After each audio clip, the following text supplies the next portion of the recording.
En Afrique du Sud, c'est une première. 30 ans après la fin de l'apartheid, l'ANC pourrait perdre sa majorité absolue au Parlement. Les élections législatives et régionales se sont déroulées mercredi.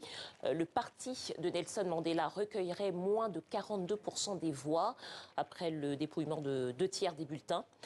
On retrouve tout de suite Joséphine Klöckner, notre correspondante à Johannesburg. Bonsoir Joséphine. Alors, vous êtes au centre opérationnel des résultats. Est-ce que vous pouvez nous dire où en est le dépouillement ? Bonsoir. Eh bien, le dépouillement se poursuit lentement mais sûrement.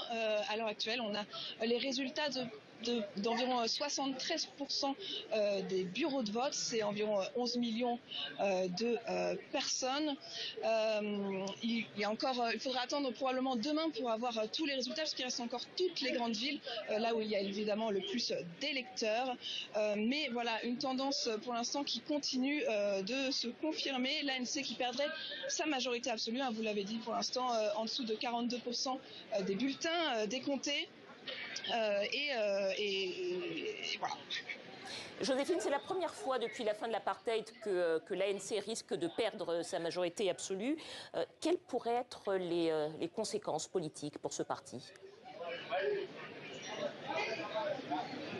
La première conséquence politique, c'est évidemment la perspective de coalition. Alors la question, c'est quelle coalition ?